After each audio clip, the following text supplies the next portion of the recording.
30 seconds. Sounds good. We're about to start. Just gearing up the live stream. Should be going live in any second now, hopefully.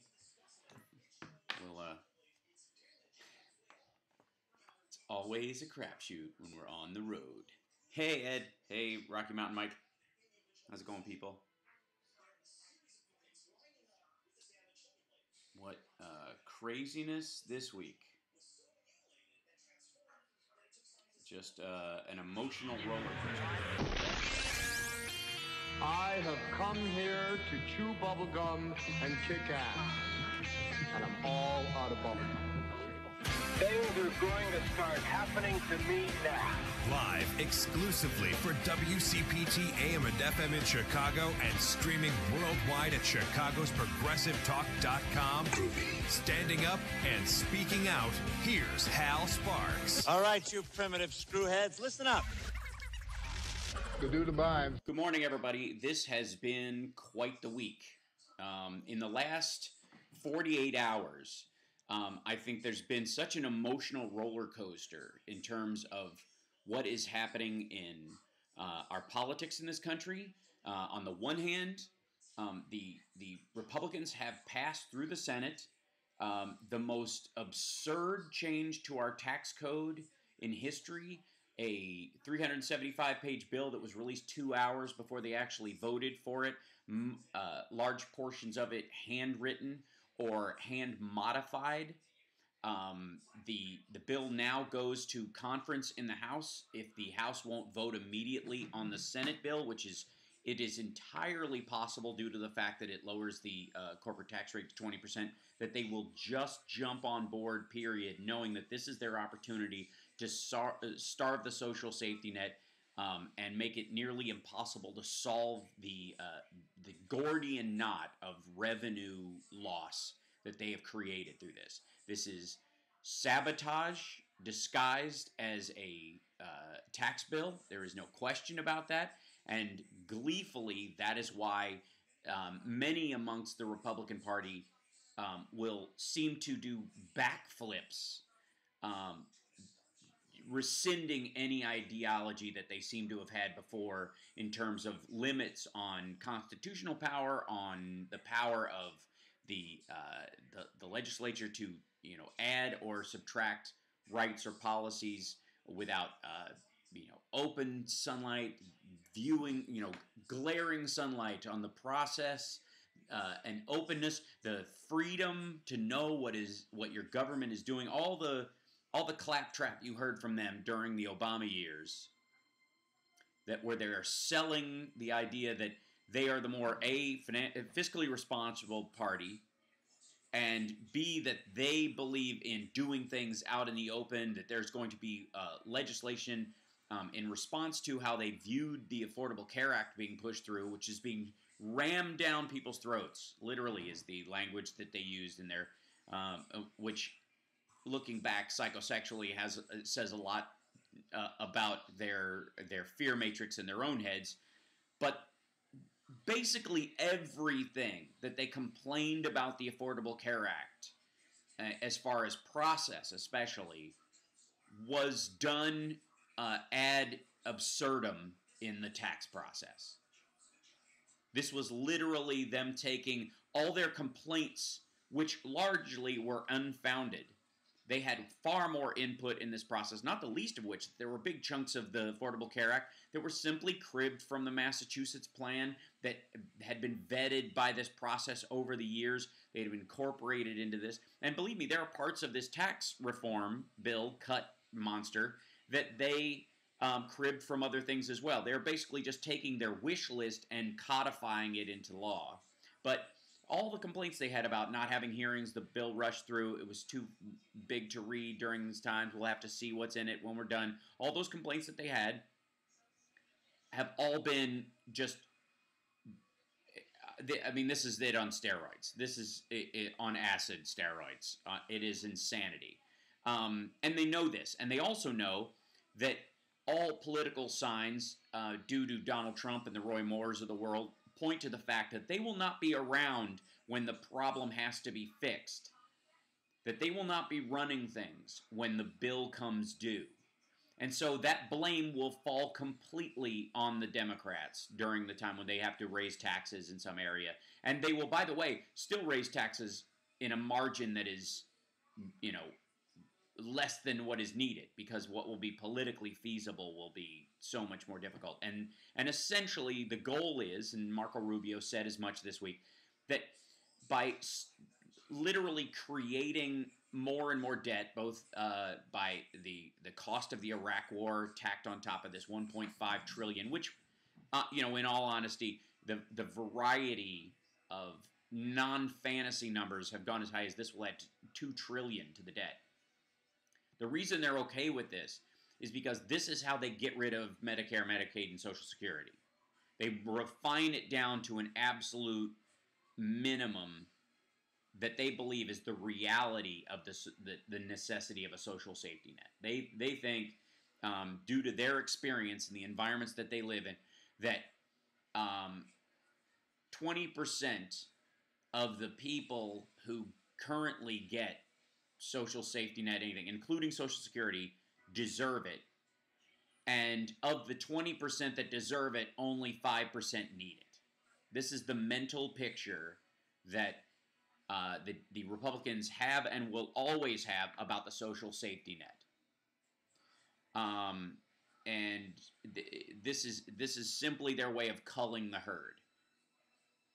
There are too many people. It is the useless eaters idea that some of them just got to go, and since we're not going to round them up and kill them ourselves, we'll just kind of let them die prematurely. And this is, I mean, it's rampant in the Ayn Randian crowd, that the thread that runs through the current Republican Party that outweighs by any margin the religious beliefs of the Republican Party, the aforementioned Jesus Party, the idea that they are somehow more biblically astute and more caring than, let's see, I'm checking. I want to make sure that I'm getting audio to the, hopefully we'll get it in a little better. Hey there, hopefully that helps in the chat room. They were saying the audio was a bit low. Fix that. What I want to talk about in terms of, I mean, obviously the tax bill will go to committee now. Largely, they will try to scoop out anything that has any. I mean, there's a hash of things in this, and the reality is, at this point, due to the political pressure that's on the Republican Party, and quite frankly, their lack of concern for the country overall. Thank you, Donna. That anything they pass is fine. That everyone is willing to, in the Republican Party, to eat their principles right now in one form or fashion, so that everyone gets the worst, legislation by id parts of the Republican ideology.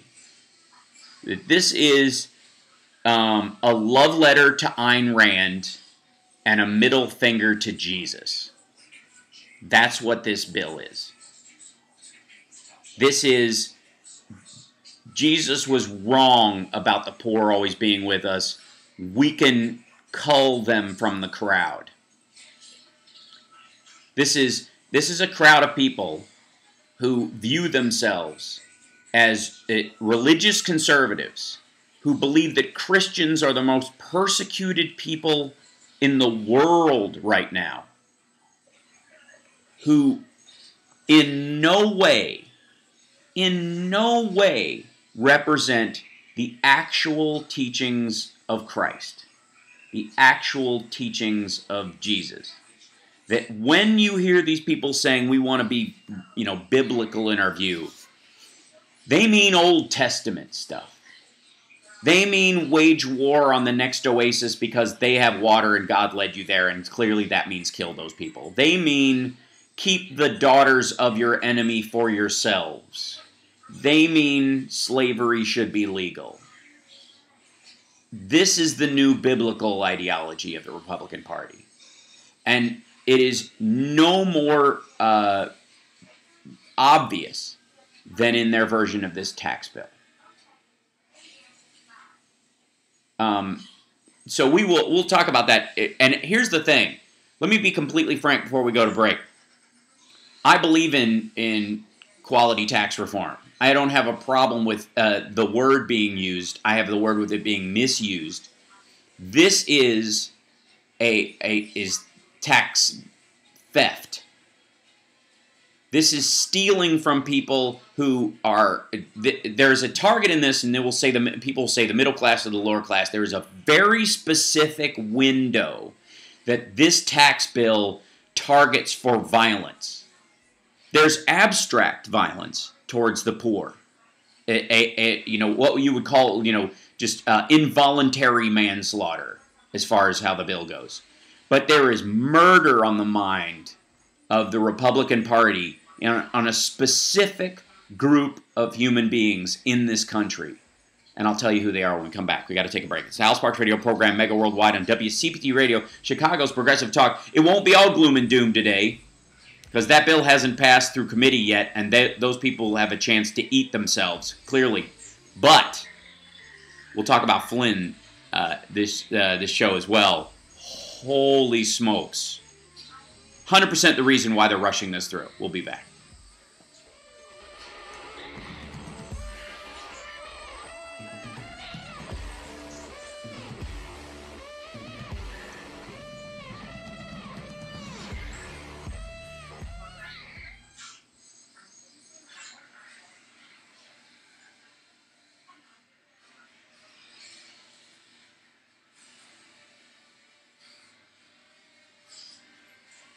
Yeah. Oh, thank you, Billy. Thank you so much. Hold on, let me scroll up here. Da-da-da. Milkman Norm, thank you very much. And Donna, wow, thank you. In honor of our last actual president. I greatly appreciate that. Thank you so much. This is a fascinating. We can talk a little bit about the Matt Lauer storyline too, because many of you know, I have issues with. Okay, hold on. Let me change the name of this so that this can make sense or whatever. Yeah.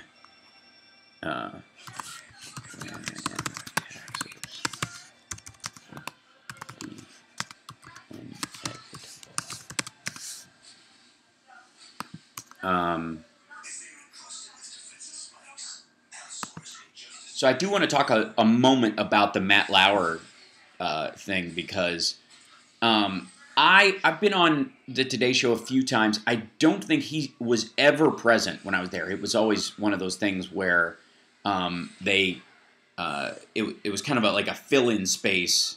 Like you have male guests on only when he's out of town or something like that. And I have, the word on the street was always that he was a bit mean or something.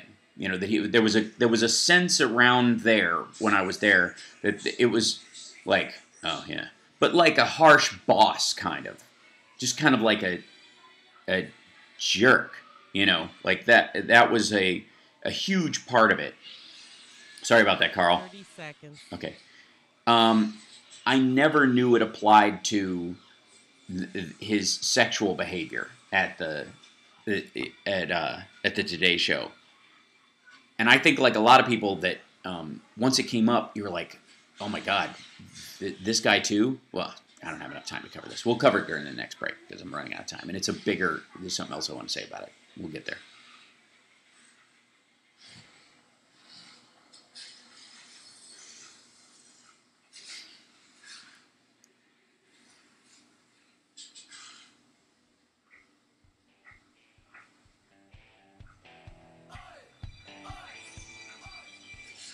This is Tom Hartman, and you're listening to the Hal Sparks radio program, Mega Worldwide on Chicago's Progressive Talk, WCPT.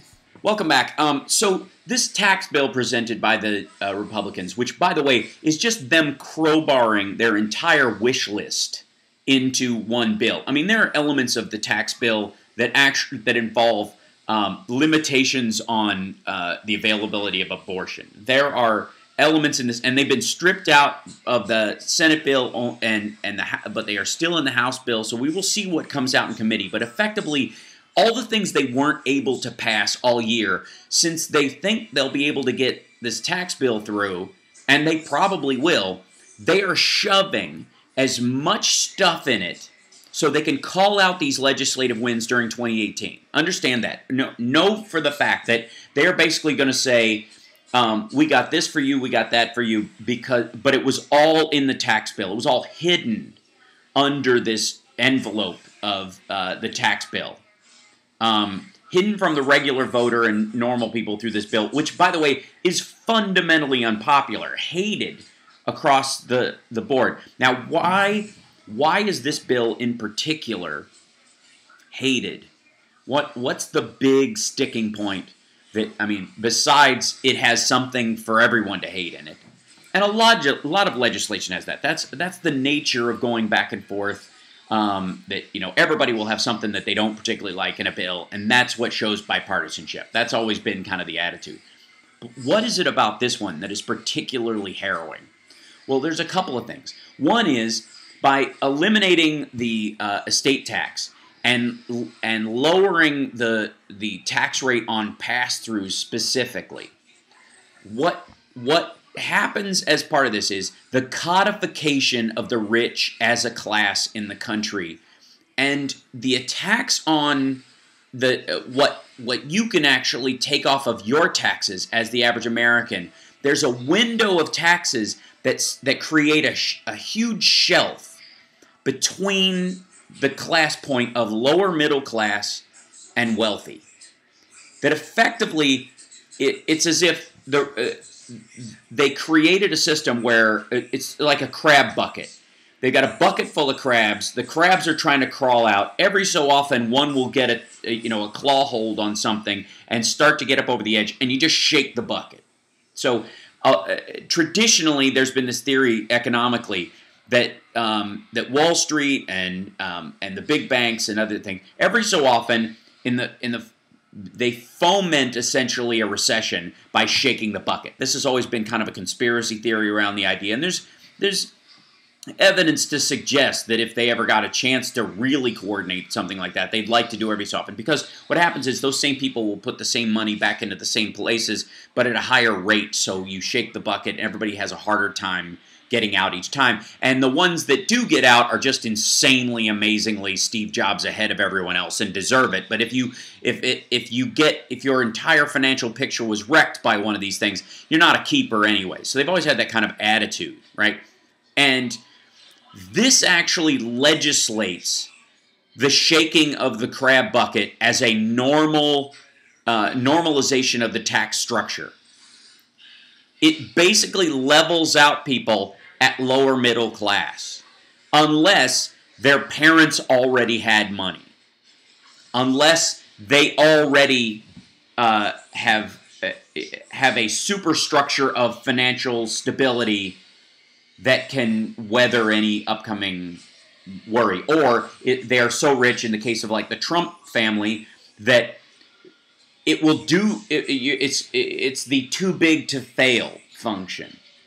That ultimately if the New York DA or the AG of New York State really went in and dealt with the amount of criminality in the New York real estate market, for example, it would cause so much peripheral damage to people who are making a legal living in this process that they just don't do it. It essentially, the person becomes so high up at the tipping point of the financial empire that they themselves become too big to fail. Because if you kill off them, you wipe out a bunch of people who really are just to be, they're just trying to make a living, and they're actually very good at it, and they're in an area where there's a lot of roughshod business being done at the top, but that's not what they're doing. Tom in our chat room just said too big to prosecute, and that's exactly how the Trump organization has basically been running for the last few years. Now, You know, on rare occasion there is parts of it, but you'll notice like the Kushner family, for example. The Kushner, Jared Kushner's father went to jail for blackmailing his brother. You could argue that they only went after that because the son was willing to take over the organization and run it at the same level of criminality without, you know, there was an easy exchange. The idea being that Jared was somehow smart enough to run his family's business, even though what he did immediately was buy 666 Fifth Avenue. Which can, by the way, can you imagine? Can you just wrap your head around the idea for 1 second that one of the Obama daughters married a guy who owned a building in New York City with the address 666. I mean, literally, Pat Robertson's head would burst into flames on the show. I mean, that in and of itself is amazingly hysterical and bizarre. Yes, Jared Kushner's family owns 666 Fifth Avenue. Basically, Fifth Avenue and Park Avenue are famous by monopoly, are the most, you know, wealth-oriented streets in the country. He owns 666 Fifth Avenue. Can you imagine the uproar? I mean, honestly. But Alex Jones has no problem with that. Alex Jones and his crowd have been supporting this president like, you know, like Pravda with a shellfish allergy and rage issues since day one. Everything that the Republicans say about Democrats, they are actively engaged in doing to the 10th degree. It is almost humorous. It is so absurd.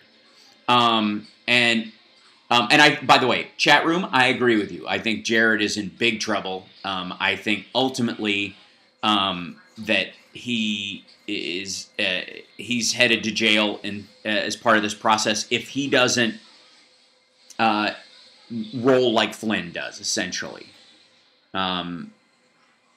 Interestingly enough, and well, we'll get to that in a second because I want to wait on the Flynn thing. I want to focus on the tax bill right now.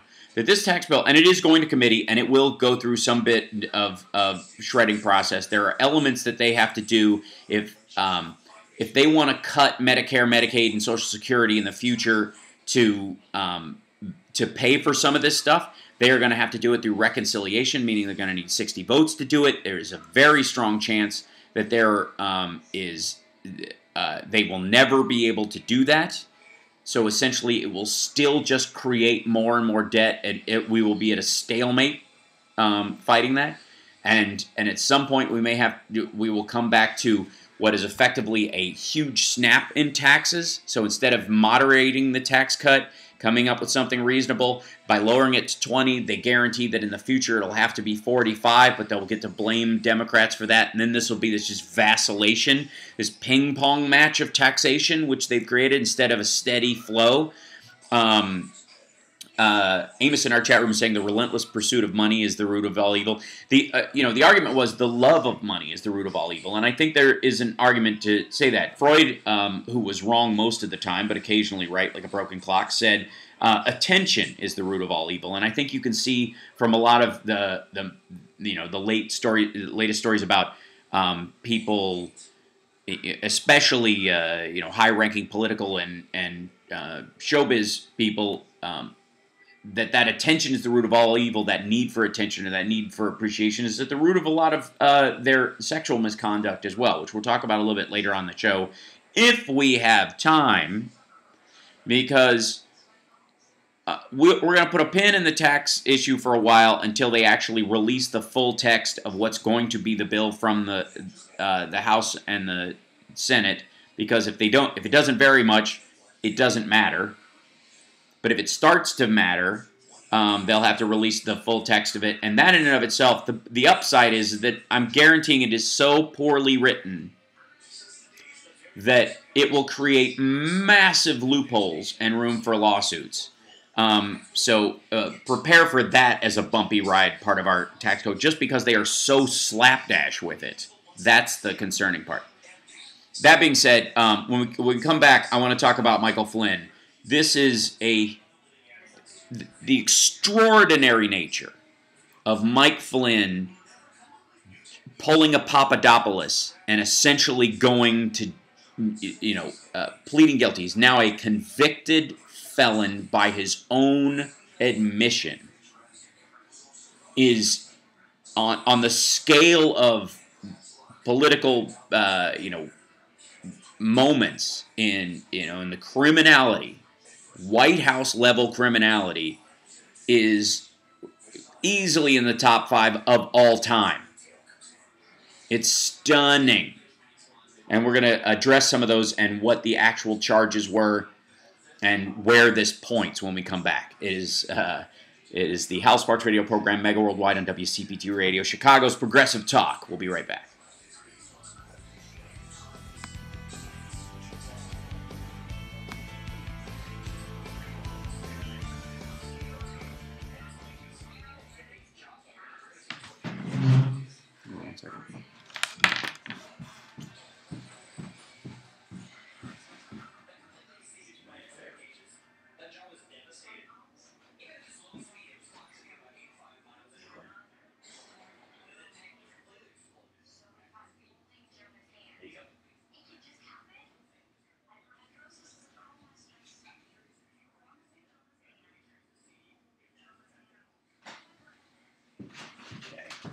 All right. We're back. Let's see. I'm here too, but rather depressed and not saying much. Don't be depressed, Eileen. Hey, Julie, welcome. I'm looking for the mute button. No, I'm in Kansas City, actually. And I'll be in New York starting tomorrow. I'm going to be on John Fugelsang's show this week. I'm going to be on Michael Signorelli's show, I think. Signorelli on Sirius on Monday, I think it is. And then I'll tweet about it when it's going to happen. Like Monday, Tuesday, I'm doing a bunch of radio in New York about politics and the like. And then,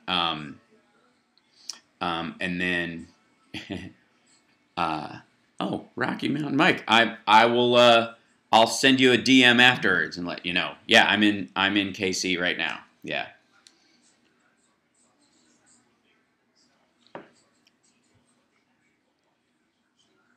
John mentioned you were doing a show. Oh, cool. That's great.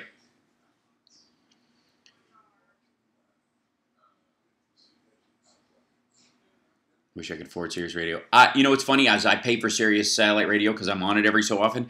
I mostly use it to listen to Rachel and those shows because they have an MSNBC channel and old radio. I listen to The Shadow and all that stuff. Like you guys know, I love that stuff. Donnie Jr. and Hal in the same way. Hal, you have callers now, but I told them if they can hold on to the next hour. Is that okay? Yeah, that's great. Thank you.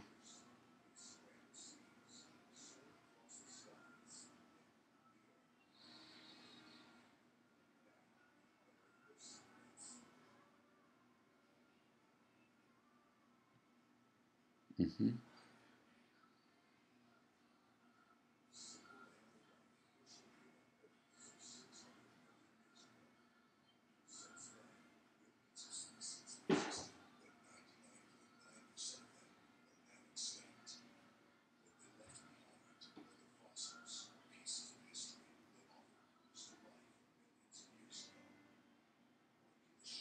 Let's see. 30 seconds. Yep.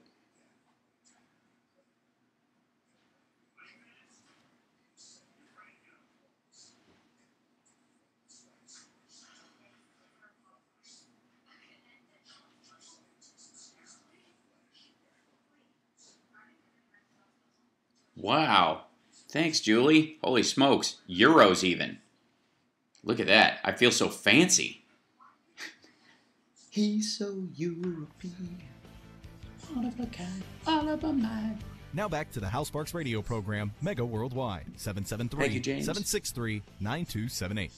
So the Mueller team has been operating on a very patient, very methodical system for quite some time now. And after the Papadopoulos bomb, which, by the way, is the most fun name to say in a political story, that you get to every so often say Papadopoulos is hilarious. It is as if the Oompa Loompas were charged. It's very euphonic name. It's very musical sounding. But when we found out that George Papadopoulos, who had been a part of the national security team that Jeff Sessions had put together, who sat at that picture that they sent out when Trump was throwing together his slapdash idea of what the actual Security Council he might actually listen to is, based on a list of people. He had no idea, honestly, who some of them were, except from his real estate business deals and who he had been fed.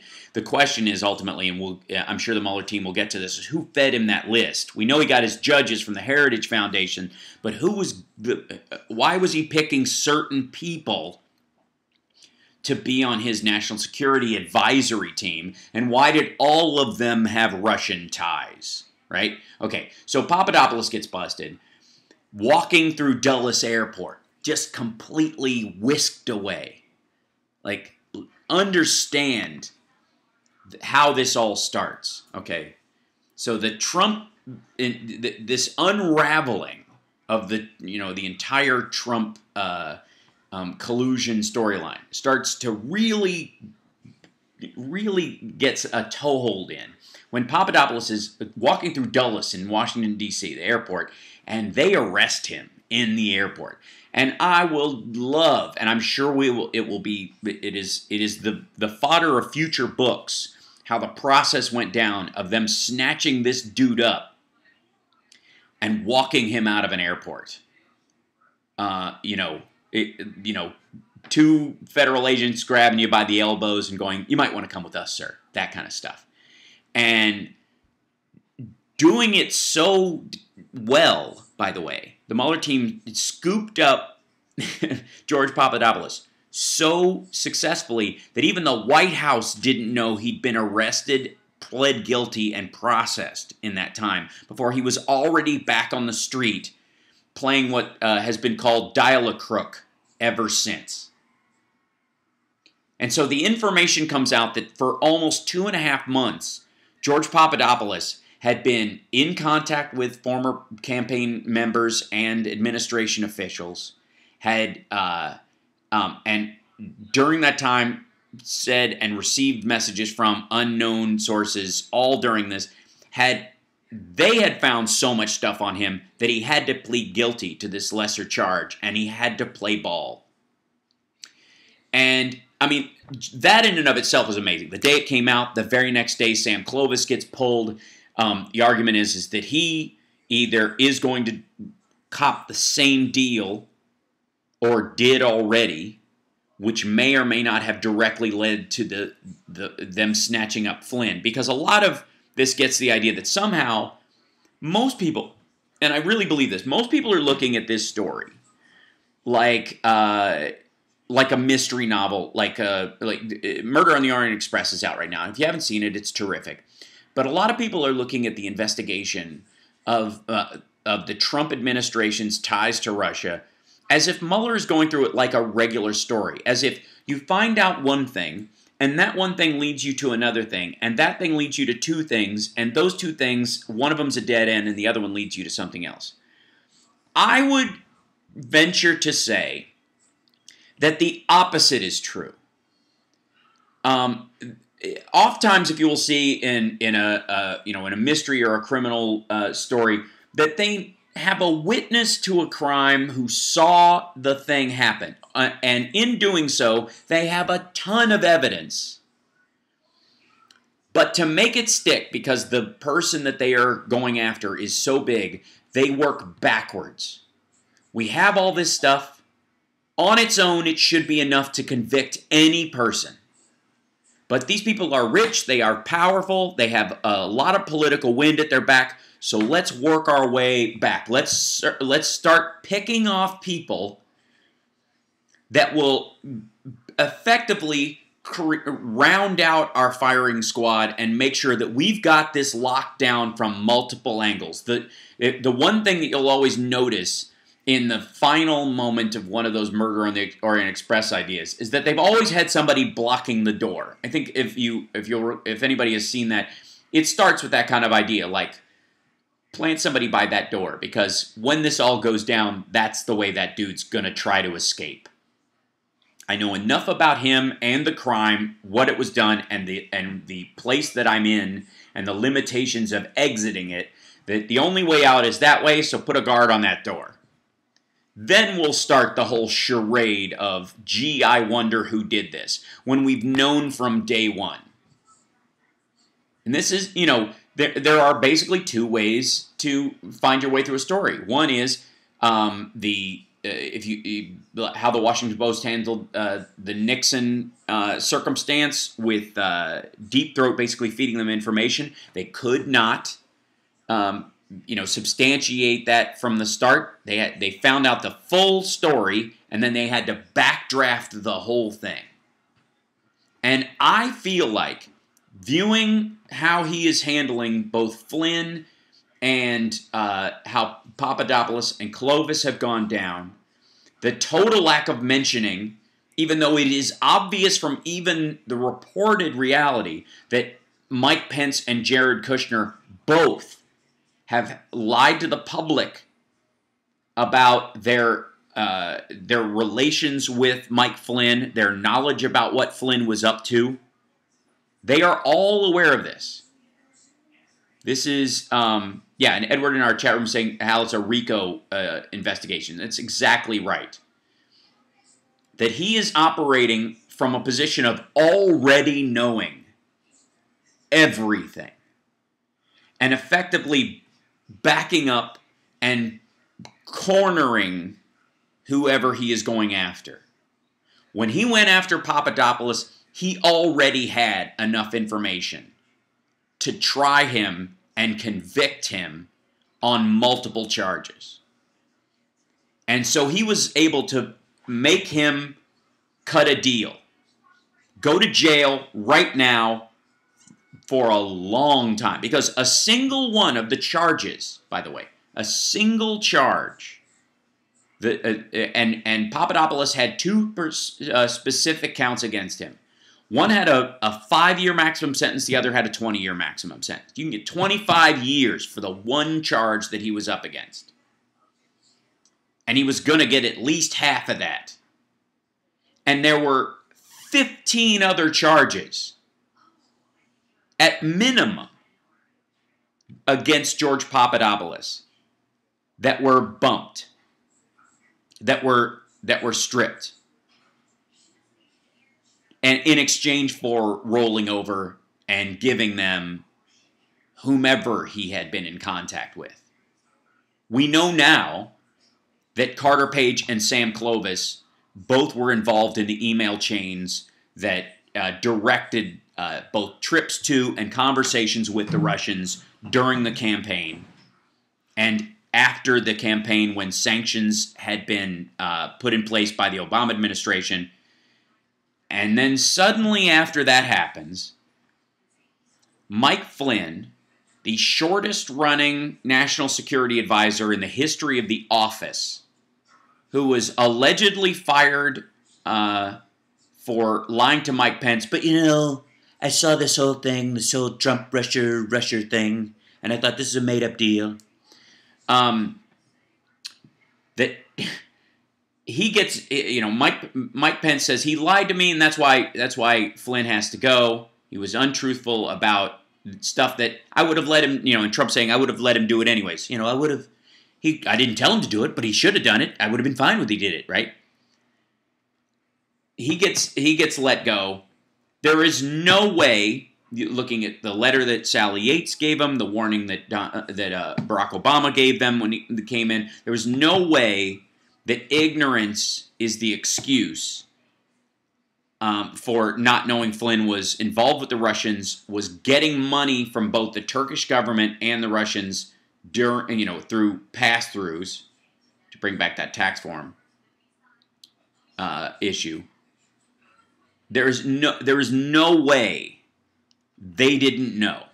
It's just not possible.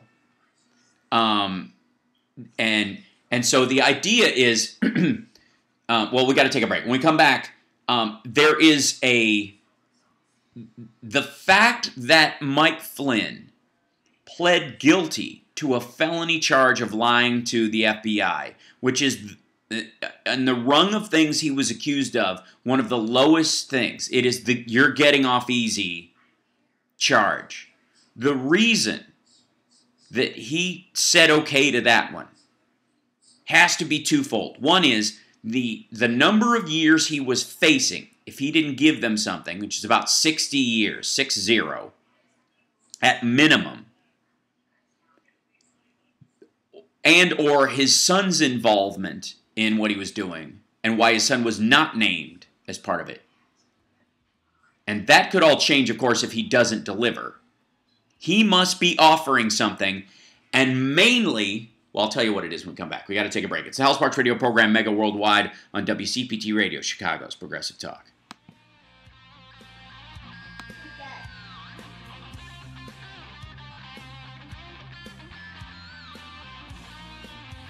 Mm-hmm. I need juices. What do you need, baby? This guy's. Oh, yeah, those are the same guys. No, Okay. do you want to see what's it catching?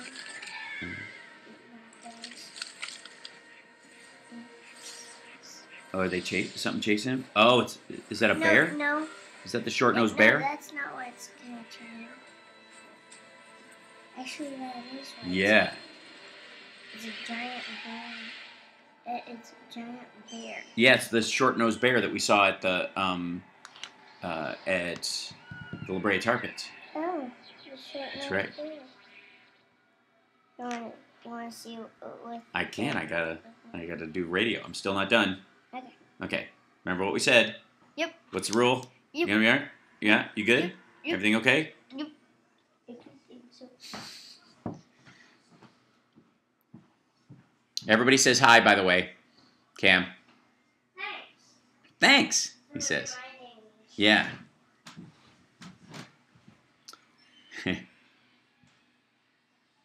Take Camden to the San Diego Zoo. We're going, oh my God, Julie, you have no idea. Yeah, we're going to the San Diego Zoo and the big Legoland down there too. Oh, the rule is just that we have an agreement that while I'm doing radio, you know, he'll busy himself and watch dinosaur stuff and those kind of things, and then afterwards we've got our day planned, and so just trading good behavior for reward, you know, fairly simple, but most of the time he does it anyways, which is great. He's a good kid.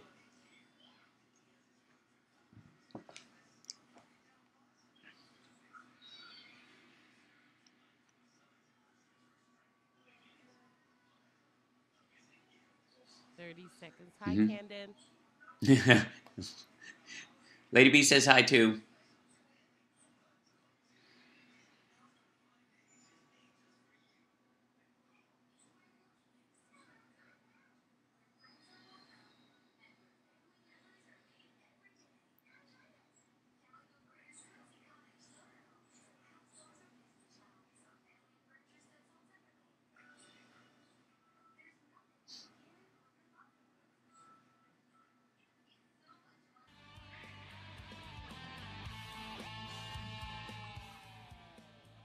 Now back to the Hal Sparks Radio program, Mega Worldwide, 773-763-9278. So let's understand something very important about the Flynn investigation, and then ultimately him being taken down in a spectacular fashion, clean, no exits, no fight. There, you know. And you know, we're looking back on the Flynn, press sort of, I wouldn't call it a press release. It was just almost like a plea in public that Flynn's lawyer did about, like, you know, somebody might want to give him immunity because he's got a story to tell. Let me tell you, this is this guy if anybody is willing to make a deal, we're in the ballpark. We'd be glad to help out in any way that we can. That stunk to high heaven early, and it looked like Flynn was ready to sell some sort of story pretty quickly, which meant that he was aware very early that both he and his son had certain legal jeopardy that they were facing. That was that at some point they would need to make a deal to have any kind of a life after 2017. That effectively they recognized strategically that they were looking down the barrel of something awful and only had a few windows where they actually, could escape, could have any possibility. And he was aware of this back then. Well, I got news for you. So was Mueller. When Mueller came into the office and he started gathering people on his team, if you recall, he started picking up people that were experts on money laundering in foreign countries, had a lot of RICO history, breaking down organized crime, all those kind of things. People who are experts at digging into this kind of stuff. And I'm just in the chat room there, definitely in agreement on a bunch of these things. By the way, if you ever go to howsparks.tv or go to our YouTube channel, which is the same thing, it's a link to that, you can join in our chat room there. It's a good time. And the conversation is always terrific. And one of the, this ongoing idea that Mueller is working his way through the case like an investigation, and he's discovering things along the way, I take great issue with. I think it's the exact opposite. I think when he rolled in, he brought in people who had been familiar with the stalled cases against Trump in New York, had dealt with people that they had gone after in the past in regard to both Russia and Turkey, people who financially had been caught up in that. And they started looking, they weren't even uncovering things. They were literally just looking at stuff that had been sitting in stacks for a long time and never been dealt with. And so they were way ahead of this being any kind of an actual investigation. Even using the phrase investigation is a bit insulting to what the actual process is that's going on right now. Because this case has been investigated both in public and in private as it has happened. And so the information, much of it, simply needs to be sorted into piles. And in this particular case, there is the Flynn arrest is strategically a very simple, very strong, and very direct, plotting almost movement by a prosecutor who is essentially circling wagons around the villain. They are basically, there will be a point where they will be outside the White House, metaphorically or specifically, with a megaphone saying, "We have the place surrounded." Legally, there will be a version of that Donald Trump will sooner or later have to contend with. Because there are 4 people that Flynn interacted with that specifically spell doom for the Trump White House. Setting aside, and obviously Trump being the one, Mike Flynn, there's been this weird bromance between only 2 people in Trump's circle. One is Mike Flynn and the other is Vladimir Putin. These are the two guys that for some reason can do no wrong. It's stunning. It is amazing how he cannot bring himself to go against these two people. There's only a couple of reasons why that is. One is that he is literally affectionately enamored of these two men, which is entirely possible. He likes dictators. He's impressed by them. He had a copy of Mein Kampf on his bedside table, according to his ex-wife. He's said multiple times about people like Kim Jong-un and Kim Jong-il and Saddam Hussein and Gaddafi and others that and Putin that you can't argue with the fact that they're strong leaders. They're strong leaders. These are strong men. And in the abstract, where he will mock generals and say he knows more about terrorism than the generals or what have you, when he's hanging with one, he pats himself on the back by palling around with generals. Like, we're on the same level, man. I'm a general of real estate, and you were too stupid to get out of the draft with bone spurs, but other than that, you're a pretty accomplished guy, right?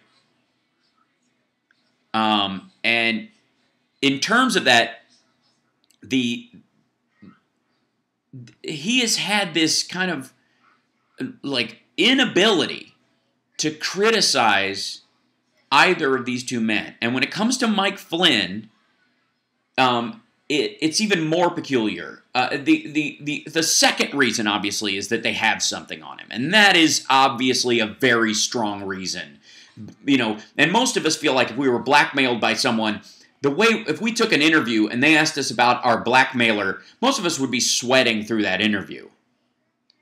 But I think, it would be like, I don't know, he seems like a lovely person, because they have pictures of you in an envelope doing something untoward. The situation that Trump finds himself in with Putin and with Mike Flynn is a little more akin to co-conspirators who think that the other one is on the team and good, and so they have nothing bad to say about their co-conspirators because they don't want that person to turn. Once they turn, then if they start saying bad things about them, then it's obvious that they're worried about those things. So that you kind of keep up this idea. He was telling, Flynn to stay strong. It was like somebody having a conjugal visit in prison who was worried about them saying where the other bodies were buried. It's a very peculiar thing. But this combination is, and by the way, in our chat, there's a couple of things I want to bring up before we run out of the hours. In terms of people going, okay, what is I'm going to scroll back to this. Dr. Oliver in our chat room saying, devil's advocate, what wrench is going to be thrown into the monkey works? How are they going to derail or defang these investigations, and will resignation suffice? There is a real issue with this in that the resignation of Nixon didn't have extended family involved in his White House, and certainly none that had business ties that were linked in with the crimes he was effectively why he resigned. This is a wholly new experience. And so I think there's a very strong possibility that Trump will not be able to, even through resignation, undo the criminal case against his family members, specifically Ivanka, Don Jr., Jared Kushner. There's a very strong argument to be made that there is no out for them in this thing, unless we go back to the old normal, which is we can't mess with New York real estate because it's just too big a system. When we come back, we'll talk more about this, and also we'll take your calls, 773-763-9278. It's the Hal Sparks Radio program, Mega, worldwide on WCPT Radio, Chicago's Progressive Talk.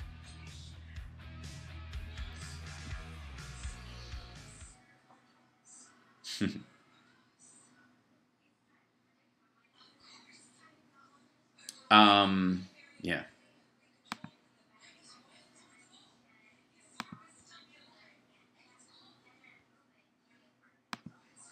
So on the Lauer story, Amos brings up in our chat room that Matt Lauer is going to have to pay for it now. He's arguing that he should still get severance, somewhere in the ballpark of 3 years of it, something like or a year and a half of it, whatever. He makes like $20 million. That he'll get at least But here's the thing: he's been making almost that for the last 10 years. And half of that for the 10 before that. This dude is there's so many people, like the Weinsteins of the world and others, that even if they get sued for a massive amount, this is the same thing true of Bill O'Reilly. Bill O'Reilly paying out $32 million when he's making effectively $25 a year and has been, no pun intended, I suppose, for at least a decade. And then before that, again, he built up to this level, and it's been fairly consistent. By the way, Lauer was, they were looking for a reason to get rid of him for years because he's very expensive and arguably there's this diminishing return. So they're always looking for a way to broom you. So this idea that suddenly they've developed a conscience is questionable. It's just like, oh, wow, what a great way to get out of our contract. Boop, Whereas when he was, when the ratings pivoted on him and there was no, there's this kind of groundswell. Now we get points. We get more points for firing him than we got for having him on the air, and we get rid of the price tag. So whoever we bring in is going to be making like $500K a year and working their butt off. So that balancing act in and of itself is very telling. Ratings for today have been down since Ann Curry left. Yeah, it doesn't help that they fired Tamron Hall too, and that they're bringing in, the idea was that they were going to bring in Megyn Kelly to shave off an hour of that. The decisions, Andy Lack is making over there are, have been driving a ton of, questionable decisions, ratings based versus money, all that kind of stuff. They're going to make those decisions all the time. But in this particular case, after a guy's been on a show for 20 years, patting yourself on the back for getting rid of him, when he's, you can argue that you can make, in today's branding environment, more money in revenue by, hey, let's bring in some famous people to just be on for a little while. Like, I've seen it a ton. He's not going to get his assets frozen. That's the thing. Hard to argue that sexual harassment or assault is not firing someone for cause. I totally agree. But they might have something in his contract that even if you fire me for cause, you have to give me 1 year severance instead of 3. I mean, that believe me, that stuff is, written into that kind of thing. Exactly. William is saying Lauer was a known womanizer at NBC. They put up with him until it came out about Weinstein and others. Right? Yeah. So, in all of these cases, even the most extraordinary amounts of money, you have to understand that the $32 million even that Bill O'Reilly paid out is interest he made on money he still has. I don't understand where they think the lessons. This person got rich for over a decade while doing this stuff. Might disappear for 5 years and then have a comeback, arguably. Write a book that will be bought by everybody who thinks sexual harassment isn't a crime. I mean, it's extraordinary. So this idea that somehow there's a comeuppance that's happening, I take issue with. And I even still, it will be a curious. I will be curious to see how this pans out over time. Fired for cause separation pay doesn't apply. It might not, but you can have it written into your thing that it has to be, you have to be convicted of a crime for that to be firing at cause with that, in your particular contract. It can be individual contracts with companies can supersede large parts of the corporation's stuff, especially if you put it in there. Especially if you've been close to losing your job a couple of times because this stuff might come out and you're worried about it, you start writing it in. I would love to see his contract from the last 5 years ago versus his contract the 15 years before that. I'm just telling you, That's like the Weinstein stuff. They knew he was engaged in this kind of stuff, so it started being put in his contract that we're not liable for what you're doing, even though your name's on the company.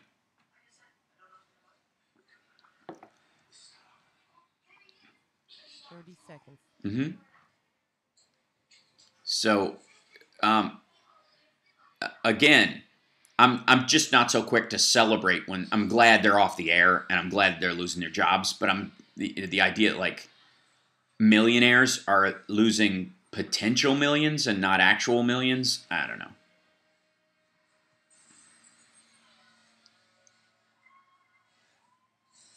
I'm passed out during an assault. It's brought to a nurse. Yeah. You're listening to the Hal Sparks radio program, Mega Worldwide. I've had people walk out of me before, but not when I was being so charming. Video streaming at halsparks.com. I don't care for you or for the putrid sludge you're troweling out. Damn puss-faced little pimp stick. True progressive talk. Might be a good time for you guys to give up. Welcome back to the show. The obviously the Flynn copping to a plea on Friday, basically flipping on Trump and any of those above him. The understanding is, and most of us, anybody who's watched enough Law and Order, and God knows we all have, is aware that nobody flips to give a person lower than them in the process. An armed robber does not flip on the driver, right? This is pretty consistent. Like, I'm not going to cut the sentence of the guy who did the shooting for the guy who did the driving. It is the exact opposite. You will, if somebody says, "Hey man, I was just the driver," that dude is the one who did the shooting. That, and then you go, okay, driver, you give us evidence, you give us, specific testimony, you finger him in court, or you say that's the guy, or you go, I have pictures, I have recorded information, I have our text messages about it before and after.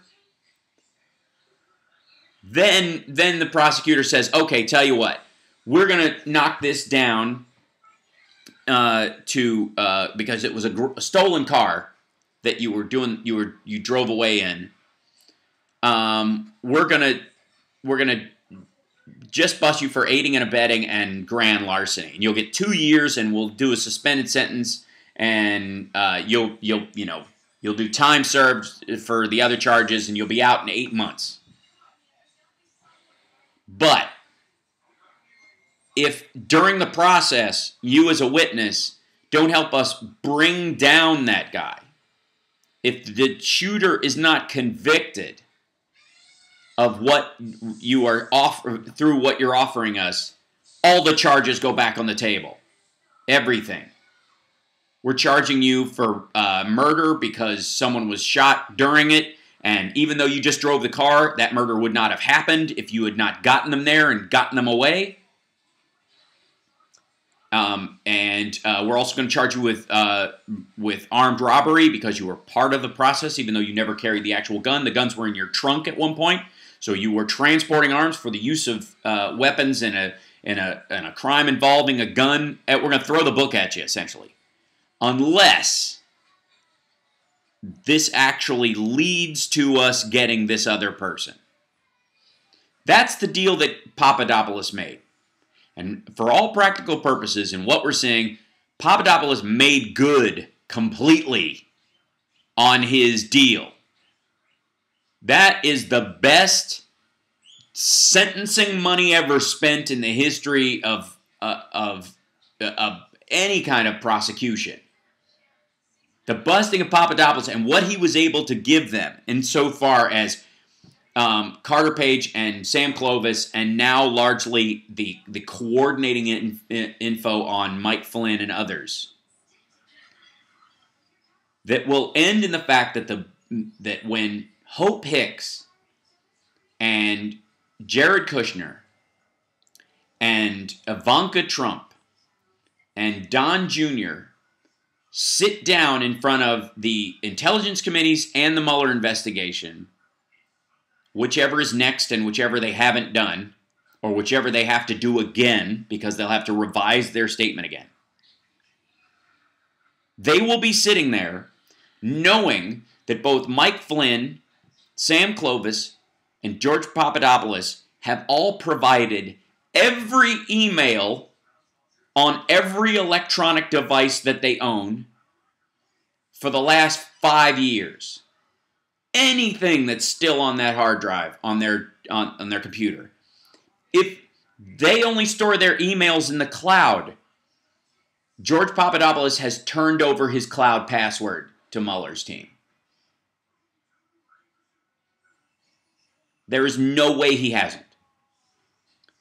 Paul Manafort, during that no-knock raid, where they knocked on his bedroom door because they were already in the house, they got multiple phones, his computers, and ledgers he kept at his place. So much info and intel in that circumstance that the former National Security Advisor of the United States of America pled guilty yesterday to lying to the FBI. And even that guy has more stuff to give. Unwrap that idea for 1 second. Let's just roll back. Let's just roll back the idea that what they already have, not what they're discovering, but what they already have. They have all of Papadopoulos's, all of Sam Clovis's, all of Carter Page's, but for a few that he allegedly has that are separate, but I guarantee they have the other versions of them. Carter Page was apparently withholding certain electronic documents and emails that he had, but they were two people that have already given up what they have, Clovis and Papadopoulos specifically. So those guys, even if Carter Page says, I'm not giving you my emails, like, dude, we already have all the ones that you sent to them. The only ones you could give us are the ones you sent to other people. And there's only one person. There's only one person in this whole thing that may have stuff that the Mueller team doesn't already have, besides Donald Trump himself. And that's Hope Hicks. Hope Hicks has been Donald Trump's personal sycophant for basically the last 2.5 years. There is very little that she has not seen or heard or been around as it went down. There's zero argument that somehow she can plead ignorance in any way to what Trump has been up to, what his private conversations with him, and not just about their exchanges with Kislyak and Lavrov and Putin and phone calls with world leaders and financial gain issues where they're looking at where they're going to put the next Trump hotel after he loses the presidency, where he knows the United States will have an investment in, and the stability of certain governments, inside information that he has that will make a real estate developer's wet dream is having a look at the CIA's view of the entire world. And as much as they don't believe in climate change, understand that a big portion of watch them start building on rock outcroppings in certain tidal affected areas in the future as part of their financial return. But Hope Hicks has been there and seen all this stuff, and Hope Hicks is going to go before the Mueller team and go before the Senate and House intelligence committees. And they are now going to know everything she was sent by Mike Flynn, George Papadopoulos, Sam Clovis, and Carter Page. And that means they're going to have everything that was sent to her by Jeff Sessions as a member of the transition team and as in the lead up to him getting his job as AG. They're also going to get any disgruntled information back and forth between her and Jeff Sessions. Because she will lie to Robert Mueller. There is no way, at least once during this process, that she will not say something they know she knows and she claims she doesn't know it. And the question becomes, is she going to be pleading the fifth? Is she going to have to, pull a Jeff Sessions, Ronald Reagan moment? Well, I don't recall. Is that her only way out? I write everything down because I'm forgetful. Oh, well, then we're going to need everything you've written down in the last 2.5 years.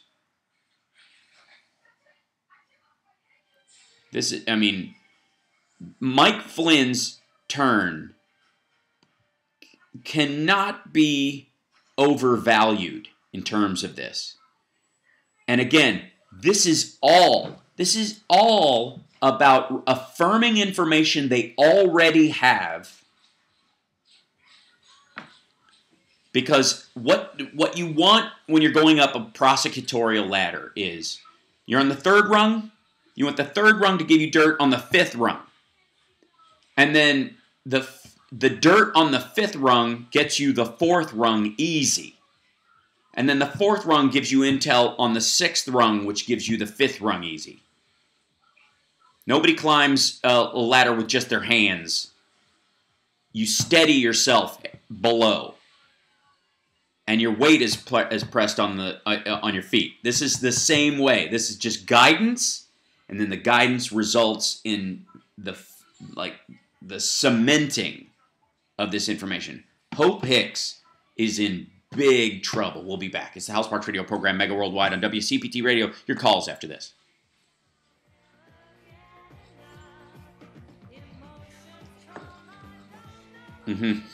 Call me. It's...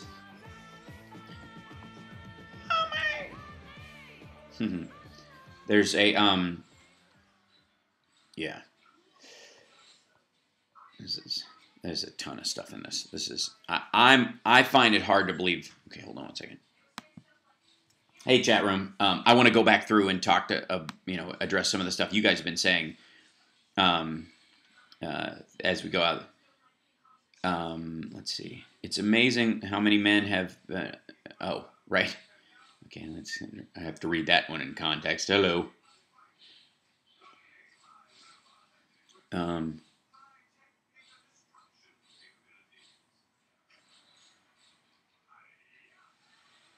Yeah, so in terms of the sexual harassment stuff, I was talking to my girlfriend and to a couple of the other women I know, too, about all this stuff. Because I think any decent male immediately does some reflection and go, wow, have I ever made anybody feel that way? Have I ever... Because you hear these stories about the Matt Lauers of the world, and you're like, oh, wow, it's Matt Lauer's a guy on the Today Show. What kind of perv could he possibly be? Like, I understand it when, if people who have very sexualized jobs or something like that have made, have gone, look at that, we cleared 200. That's right, Julie. Excellent. Welcome aboard, everybody in the chat room. Thank you for joining us today, by the way. We're growing all the time. It's a good thing. This might actually turn into something. Who knows? Fingers crossed. But there is something quite affirming for me as a guy when they actually release the details of what these dudes are doing. Because personally, I think, like I said, I think every decent guy goes, whoa, what have I done to hurt somebody's feelings or make a woman feel uncomfortable in the past? And then you go, because if I'm not somebody I'm not a Today Show host, I'm not a local TV show host, you know what I mean? Kind of, these who always present themselves as kind of the cleanest version of humanity. And I'm not one of these guys. I'm but compared to somebody who's, on those kind of things, I must be a complete creep, right? And then you hear what they actually did, and you're like, oh, no way. Thank God. I'd never do anything like that. So I was, it was on another scale. So we got to come back. Now back to the Hal Sparks radio program, Mega Worldwide, 773-763-9278. That's right. Let's take some calls, Lady B. Who do we have? We have Donald. Excellent. From Aurora. Cool. Hey, Donald. Welcome back to the show. Hi, Hal. I was referencing to what you said about Social Security and Medicare because I'm really worried about that. I've only been on it for 2 years, 2.5 years, and I'm afraid of losing it after all the money we put into it. The truth of the matter is I watched Chuck Schumer and I watched Nancy Pelosi, and those two, whenever they get up there and they finally get an audience on television, they never seem to bring up Social Security and Medicare, what's going to happen to us. Chuck Schumer himself, it's like he always has to read from what he has on the podium about he has to say about the tax reform, how terrible it is. It's almost like he's reporting the news to us. You kind of wonder if he even cares about what he's reading about. And Nancy Pelosi is the same thing. There's only a few people that I know that bring up Social Security and Medicare: Elizabeth Warren, Bernie Sanders, Joy Reid, Stephanie Miller, and Lawrence. If we don't get the word out as to what's going on, and we don't hold these people's feet to the fire, we're going to have hell to pay. They will touch it. Stephanie Rule just today mentioned again about the $25 billion that they want to take out of tax, out of the retirement, the reforms that we have for entitlements. And not only that, there too, but the thing is nobody. When I see people like in my family, they're all Republicans. Right. They're all senior citizens. They're in denial. They watch Fox News. They don't have a clue as to what's going on. We got to make these people, force these people to let us know what their stand is on Social Security and Medicare. And the only way to do it is to keep bringing it up. Yep. And I hate to be blunt with our senior citizens because there's so many of them think that it's not going to be touched. They better get their heads out of their rectums, and so the cheeks of their ass don't cover their ears and listen to the very people that are talking the truth about Social Security. Thank you very much. Absolutely, Donald. I appreciate it. I completely agree. There is a sort of a consistent attack on it that the Republicans have been doing for ages. I mean, they hated it in the beginning. They viewed Social Security and Medicare and Medicaid, all three, as communism. Ronald Reagan famously put out records, LPs, words on plastic that they sent around to these little coffee clatch listening parties aimed at housewives especially in the South. Basically decrying socialized medicine was going to come for us all. When in reality, it is directly responsible for the extension of life after the Depression. So there's no question they want to get rid of it, and again for a multitude of reasons, and a large part is because many of them don't believe that old people who haven't, blue collar and working class old people who have retired from jobs that were physically very difficult, that wore on their physical person over the course of their life, really aren't going to produce or anything of value for the country going forward anyways, except a couple of Christmases for the grandkids. And after that, see ya. And that this belief is an intrinsic part of being a modern Republican. That grandparents are now something, and if you think that's going to get any better once you eliminate the estate tax, holy smokes! This whole class of Republicans are now looking at their grandparents with dollar signs in their eyes. I can't wait for these bastards to kick off so I can take what they've got and never pay a dime on it. I mean, it's an illness. This is them unleashing the financial, nest egg that their parents have gotten and just claiming it as their own. So, let's take another call. Who do we have, Lady B? Russ from Hickory Hill. Cool. Hey, Russ, welcome. Hey, well, I was wondering before I get to my question, you said you went to Evanston High School? No, I went to New Trier. I went to that when we tell the Evanston stories. That's about going on dates and going to the movie theater there and walking by the Evanston canals. That's all the backstory with me and Johnny. That's what we always talk about, going to that particular theater. It's the closest. I thought you went to Evanston because they had a famous rock band come out of there. Indeed, they did. Yeah. And we were all tired of hearing that album in Chicago, and then it hit big, and we're like, oh my God, 2 more years of Smashing Pumpkins. All right, so go ahead. Well, let's be honest. We have 4 big stars out there on the south side. All right. Next to us, we have REO Speedwagon. Yep, take it on the run, baby. Well, I love, and I've sung with I've sung with a couple of those guys before at charity events. It's an amazing thing. Huge REO Speedwagon fan. My first girlfriend, our song was Can't Fight This Feeling Anymore when I was 11 years old. There you go. So, absolutely. Yep. So, anyways, go ahead. One thing I will not stand for anymore, and they're already blowing it in our ear. We got to shoot our Santa Clauses. No, we don't have to shoot our Santa Claus, Medicare. We've got to start implementing things like cutting oil subsidies. Mm-hmm. You get 20% on the corporations. Right. Okay, you get no more loopholes. We do away with right to work in this country. We bring back voting rights. Take away the electoral college. Get rid of Citizens United. And I'll tell you one other thing. We start cutting their funding by 10% on every state that gets money for 10 years of saying, after this, boys, you're on your own, because let's be honest, Oklahoma and Kansas and Alabama, they rely on this money. Let's start punishing their base. Yeah, well, it's amazing how they have managed to dodge that bullet for years, because anybody who follows it knows that with the exception of Texas, which is largely, by the way, purple, but for redistricting these days, all the red states are financially paid for by the blue states. The volume of human beings in 3 states in particular, New York State, Washington State, and California, tend to put so much money back into the federal coffers in terms of taxes than they take out, that dividend, that benefit, goes to the Kansas, Oklahoma, the Dakotas, all those states.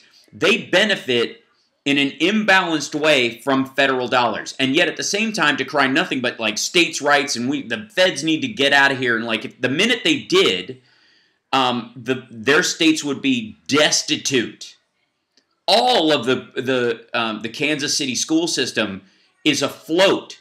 In the entire Kansas state, and largely Missouri too, their entire education system is afloat because of federal grants. I was wondering though, Hal, can we do that when we get taught 3 branches? Start cutting their funding by 10%. Who sets those rules? Because I'm all for cutting their funding, because we've got to start slapping their voters right in the mouth in reality, saying you're not pushing us around no more because of 10% every year for 10 years, and saying after that we're not funding you no more. We're giving you 10 years. Who sets those standards of funding and how much they get? That's your standard pork. And here's the thing. I'll tell you exactly why. The Republicans benefit from the fact that Democrats actually give a crap about the poor. And red states are full of poor people. Red states, per capita, are the ones with the worst examples of people living below the poverty line. The Appalachian living conditions all through the Missouri, all through the Tennessee Valley, all the parts of Virginia and West Virginia that they always talk about voting Trump or being that way, all of them are, the hospitals have signs about how to spot dew mouth in kids because they are putting Mountain Dew in baby bottles and rotting their teeth while they're still in their gums. This is an entire group of forgotten poor people that Trump, by the way, appealed to get elected. Never mind the fact that he lost the popular vote. The reality is that Democrats, because we are decent human beings, care about those people even if they don't care about themselves. And this idea that that we will tough love them back. The problem with doing that is that works with adults to some degree, but they lay that problem off on their children. They cut after, they cut pre-K. They cut after-school programs. They cut school lunches to balance their budgets in red states. They don't cut the adult, welfare system in that regard. They don't cut farm subsidies. They don't cut corporate welfare in their state. They cut child welfare in their state. And when a Democrat is faced with that, the decent thing to do is go, yeah, we need to raise funding in that state, or they're going to have to cut, or they will cut, or they don't have enough money for because they have more children because the population's going up in this state to feed these children, because it's not a child's fault that they were born to a jerk. And Democrats have that. Republicans get to feed the beast of their corporate welfare that they hand out to big ag business, chemical companies, all those things in Louisiana and Alabama, these huge chemical companies that poison the locals, who, by the way, have pre-existing conditions, many of which are caused by cancer clusters in these areas where they don't do any cleanup, where if they do, it's the federal government that comes in and cleans up the area, creating these Superfund sites. The states don't do it. They're never going to do it. But you're asking Democrats to cut funding to states like that who are doing horrible things, when the only beings in those states that will feel it are the people who are the most vulnerable and didn't do anything wrong in the first place. Children and the disabled. The Republican Party is using them as human shields. We'll be back.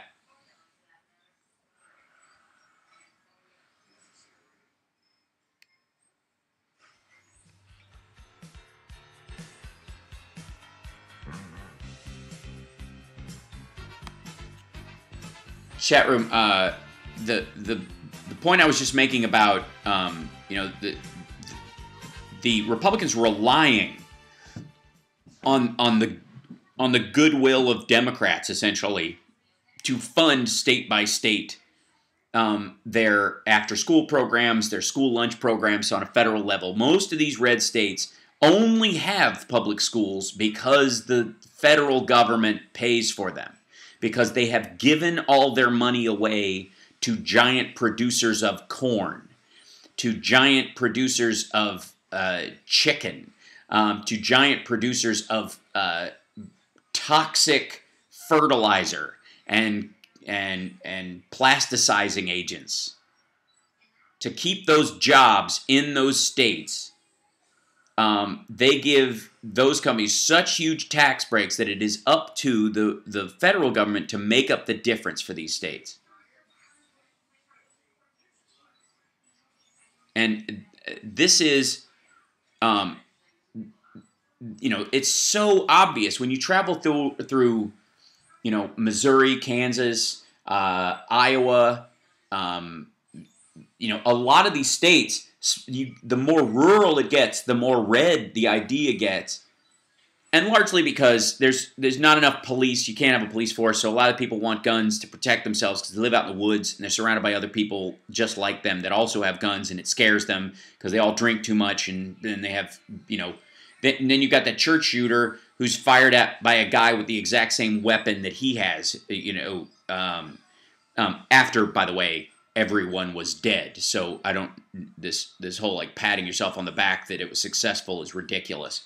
Because the issue that they have, and by the way, I agree with Obama that people in red states and blue states were talking at cross purposes about guns, because rednecks want guns because they don't have cops. People in blue states have cops, so they don't want everybody to have a gun because people live in apartments. You don't want somebody shooting through, the wall trying to hit somebody. Call the cops, lock yourself in the closet, save yourself, and understand that there will be a response time and pay for that as part of your taxes. But red states hand out all their money to sports stadiums, big fertilizer companies, Tyson chicken farms, which all poison the water around them, and then they take money from the federal government to clean up those sites, because without them they would all be the children would all be poisoned.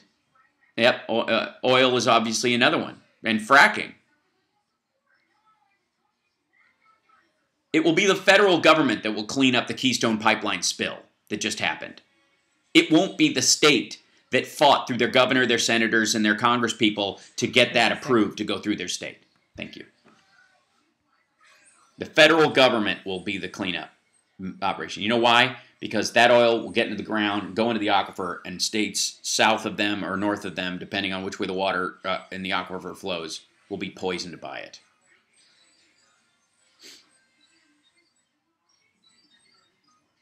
I mean, yeah.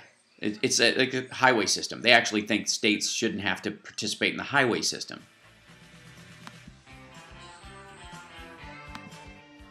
Now back to the Hal Sparks radio program, Mega Worldwide, 773-763-9278. Welcome back to the show. Let's take another caller, Lady B. Who do we have? We have Ike. Cool. Hi. Hey, Ike. Yeah, hey there. How you doing, Hal? I'm all right. I'm I'm vacillating between very excited and very pissed off. There's this weird window of and the Flynn thing is entirely why they had to pass this thing quickly, because if he doesn't sign this, they're literally going to have to go thing where Orrin Hatch might have to sign it. Well, just remember they've still got to go through reconciliation. That's right. And I'm sure the Democrats are looking for any kind of a way that they can pull this out of the method that they're using to where they'd have to get 60 votes. But I don't know if there's a way of, this is one of those deals where you kind of wish Byrd was still around, because he knew so many damn tricks inside and out on procedure that he might have been able to burn them. Right. But I sent you a message through Facebook and whatever. And I was wondering if you saw the article out of the Dallas Morning News. I'm not sure. I mean, there's been so much stuff lately. So, which one are you referring to? Okay. Well, this one, I was surprised to see the source for it as far as Dallas Morning News goes. But they broke the story that they've traced over close to $7 million. Oh, yes. From an oligarch. That one, yes. That's very close to Putin. Mm-hmm. And, the only person that's not in the House or the Senate is Scott Walker, which I was happy to see him get thrown into the mix. Mm-hmm. This is $7.6 million. Yeah. Yeah, there's no way for them to get around this. This is illegal as illegal can be. That's right. And also on the Mueller investigation, something to think about. I believe that Mueller's doing a 2-track investigation. And I believe what he's doing is he's not only building federal charges, but he's making sure to get state charges on all of them. That way they can't be reached by a pardon. That's right. They are coordinating with both the West Virginia, and the New York AG's office on certain members of the team and the ancillary kind of assistant level people. Because, like, if you look at Flynn and his son, there's a very strong chance that if Flynn doesn't deliver, they could, on a federal level, go after him, give him this full 60 years, and then go after his son. That's the idea. And he could go, well, but the president can pardon me. He could commute my son's sentence. So, a couple of ruffles, and then we're living in Russia in 5 years making $500 million. This is something he could look forward to. So they have to lock this down on a state level, because the president cannot pardon you for state crimes. He can commute your sentence on or at the end of his term on something, but but not at any point during this. So they are definitely locking down that part of it clearly. Right, and also the connections that are running through as far as information goes. Mm-hmm. People have to remember, Trump has been almost continuously under investigation for his actions with Russian oligarchs, laundering money, sneaky real estate deals. And as a matter of fact, that AG there in, I believe, our district attorney, one of the two, whoever that guy was in New York, when they had Ivanka dead left to right, and he took that campaign contribution the same way Bondi did down there in Florida. Both of those people should be looked at and possibly thrown in jail for accepting a bribe. Mm-hmm. But, that's the way that Trump's accomplished this. And I'll throw one last thing in the mix. You can believe that if our FBI and our intelligence agencies have stuff on Trump, I promise you, Israel's Mossad the Interpol people. I mean, these other intelligence MI6, the French. To rise to power, they got him too. That's right. Yeah, and they're sharing it. They've shared this information. Exactly. They did it in the last 3 months, of the Obama administration. They started sending this stuff over because their democracy is just as in danger due to Putin as theirs is. Because he's not just pro-Trump. I don't even think he's pro-Trump ultimately. He would feed Trump to the dogs in a second. The minute he no longer is useful and chaos is more important, Putin will release tapes. He'll put a put on all the stocks that he has bought since Trump got in office with his $200 billion in illicit money he has stolen from his own country. He'll put a put on all of those stocks, like the ones that happened pre-9/11, the mysterious ones pre-9/11, right? Yeah.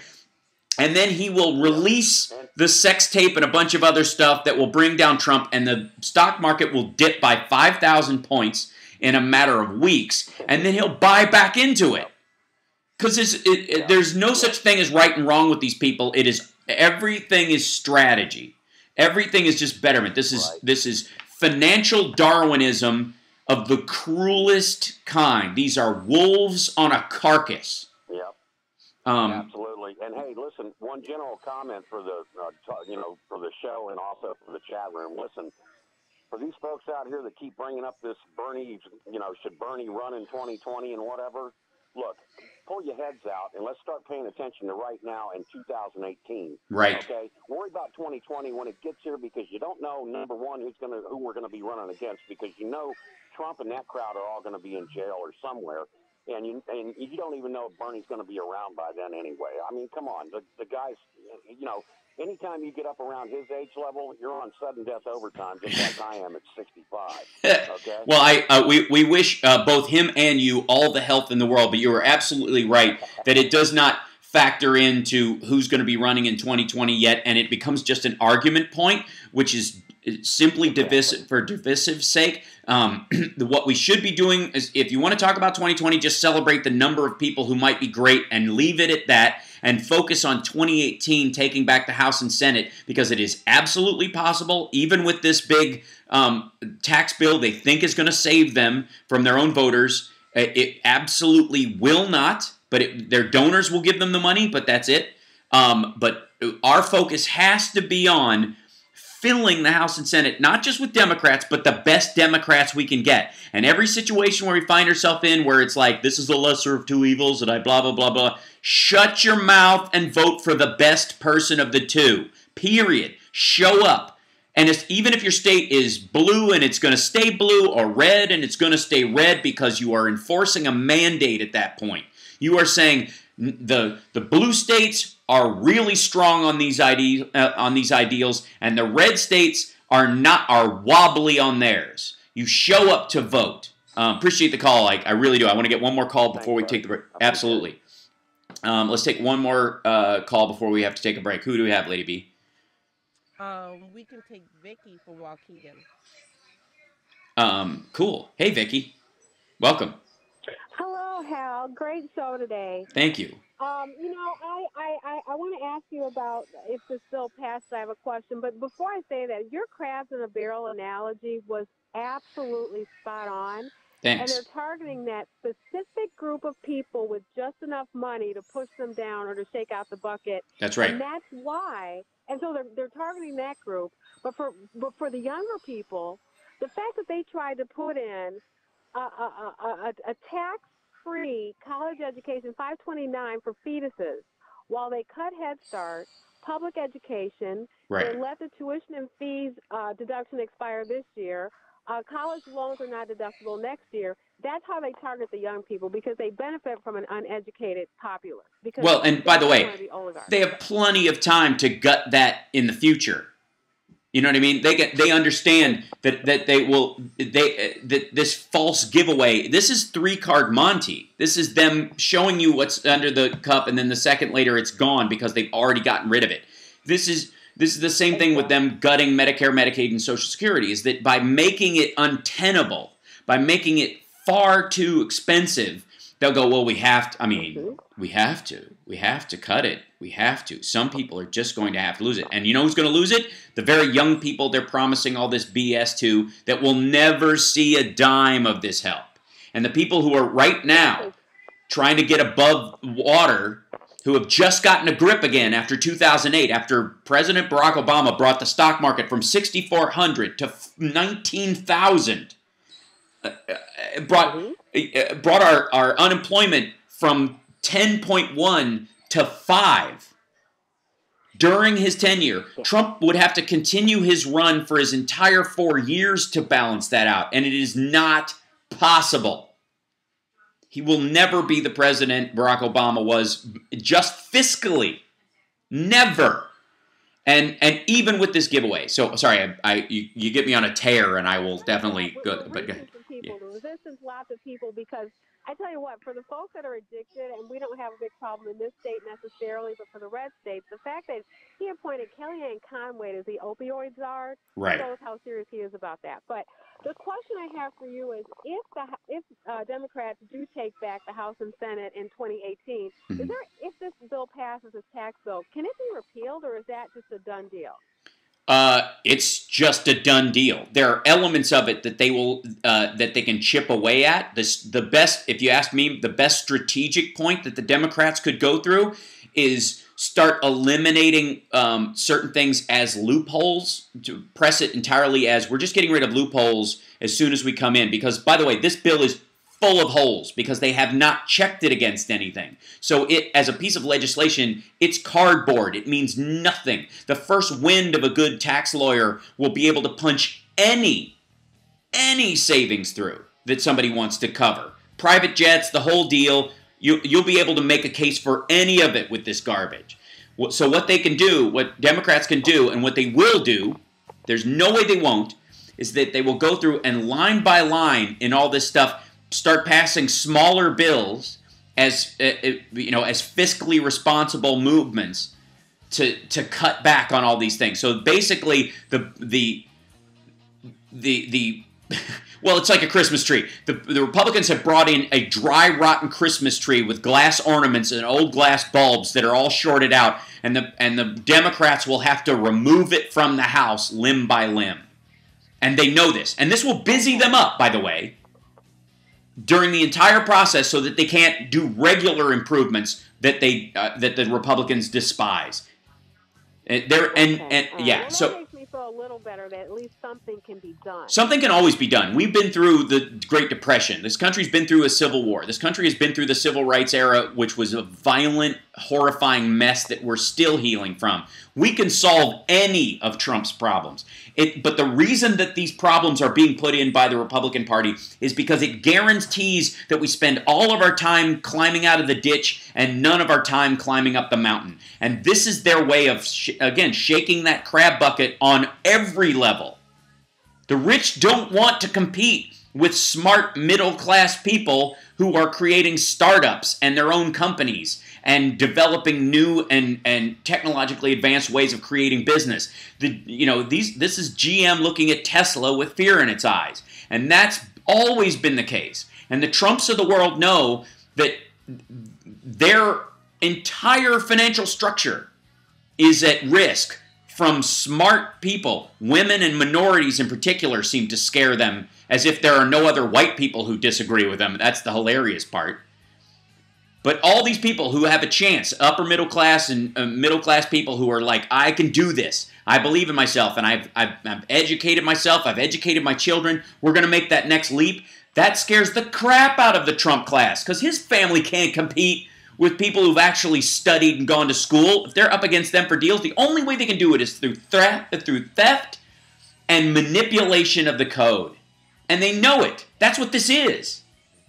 For all this meritocracy nonsense, they would all fail at it. Thank you for the call. We'll be back.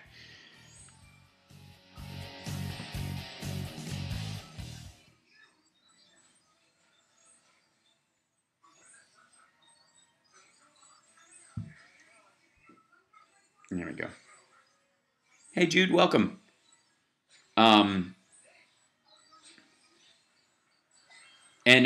the thing about net neutrality is interesting because there is a case to be made that what they're talking about is mass control of media by throttling down certain sites and throttling up others, or making you have to supply side. It's basically like it's like having private libraries again. You have to pay for it, and there is an argument to be made, and I think why Democrats and others aren't freaking out at this is that we are past the point of no return with net neutrality, in that the minute somebody says we're going to throttle your service, somebody will come out with a business model and say we're not going to throttle your service, and that'll be gone. But the problem is the vast majority of people will be on these mass plans, not realizing that their services are being throttled. That's the tough part.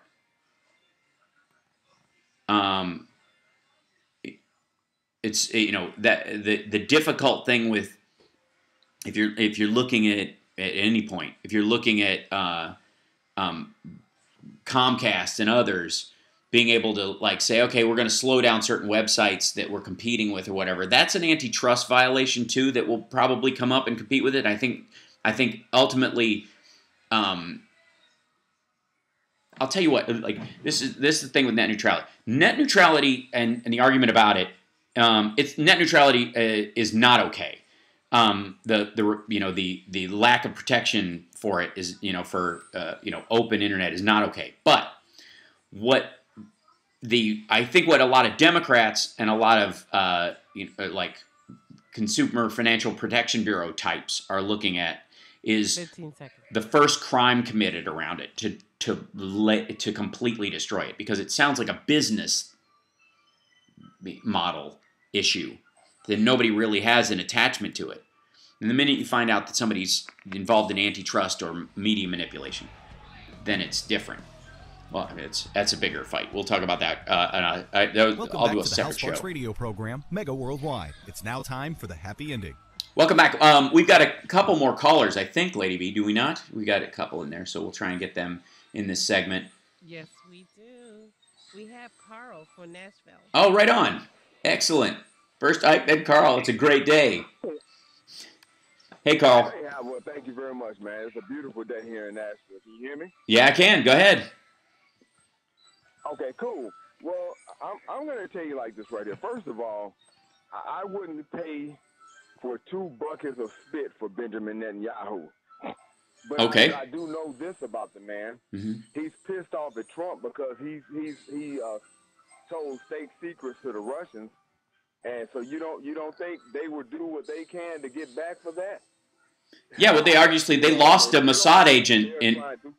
Yeah, the word on the street is they lost a Mossad agent that got killed. They literally lost an agent because Trump said where the info came from. And again, all you got to do is backdraft from what you know. So we now know it was the Israelis. Okay, who's our contact that's been flying in and out of Israeli that we've always had a little bit of a worry about? Okay, him. Dust him off. So, yeah. Exactly. So yeah. So that right there is they're really going to get back on him for that. Trust me.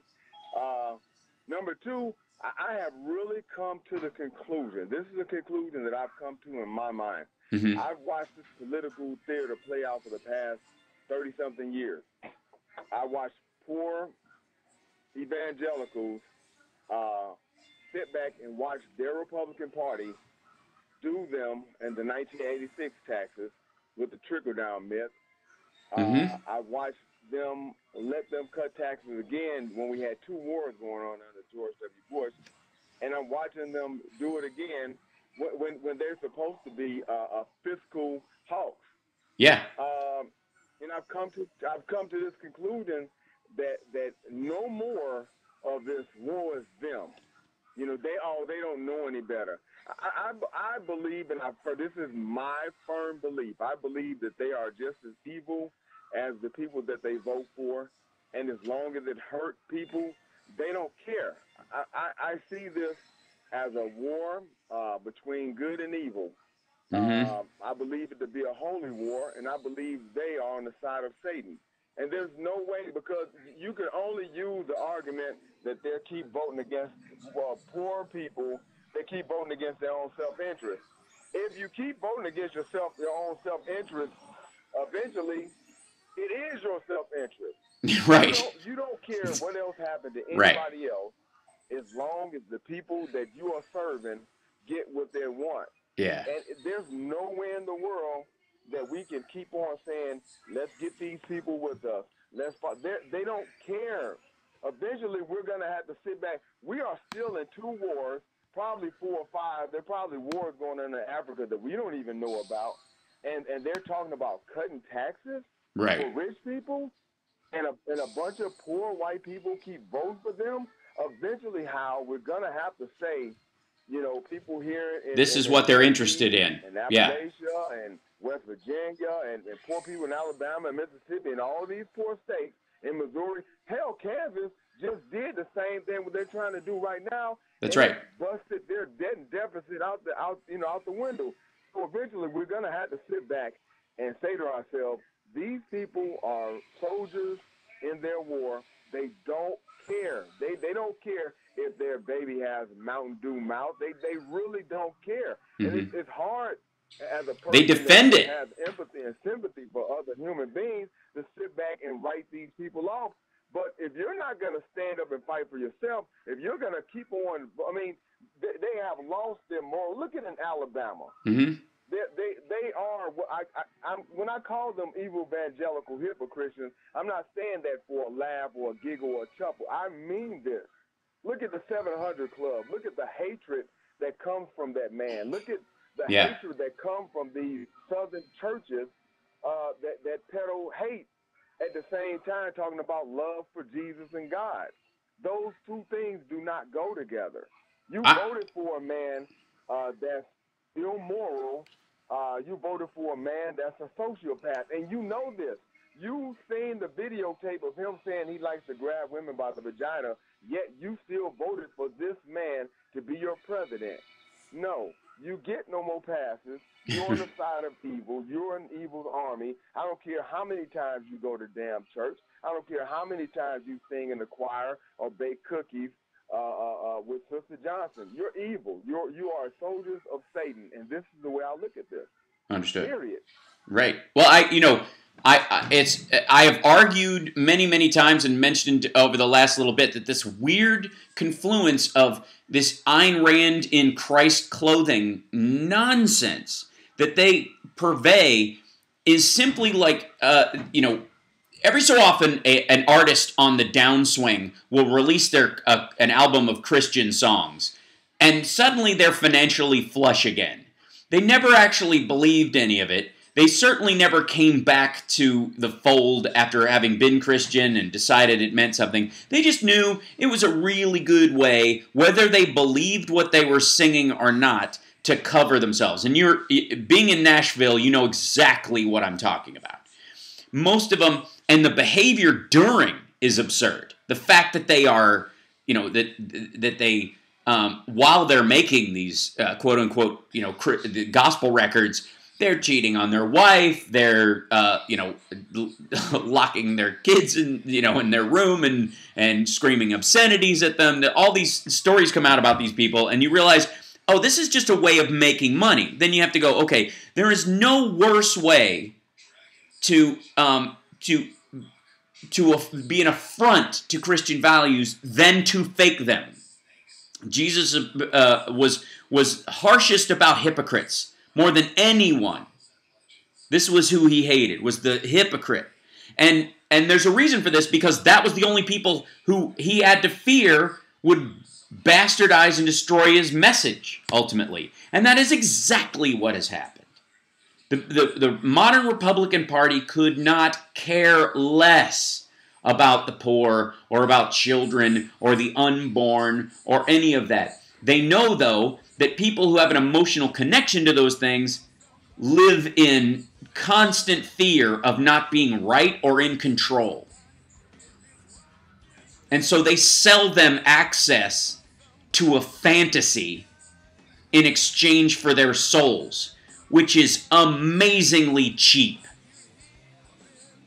Most people who sell their souls get, in theory, in mythology, get huge amounts of money and fame. These people sell their souls for poverty and do-mouth. That's why we need to get rid of the Electoral College. I've made my case. We'll see you next week.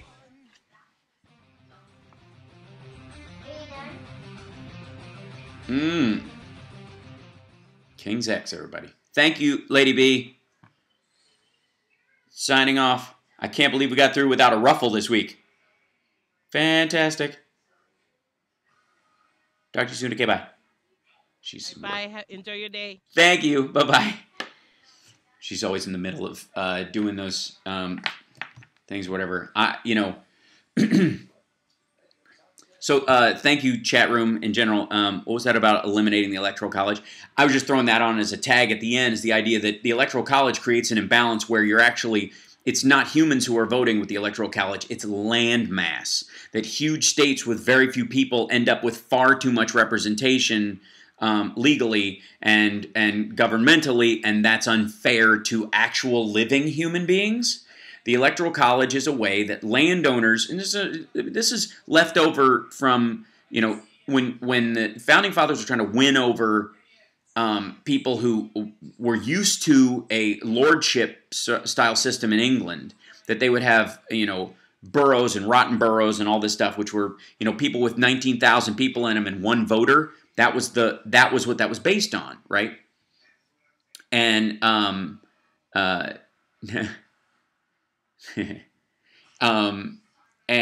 so the Electoral College was kind of put in there as a way of going, okay, we know the masses are, at this point, pretty uneducated, quite frankly, and a little nuts. And, we've got Quakers, and we've got people burning people as witches, and all that stuff.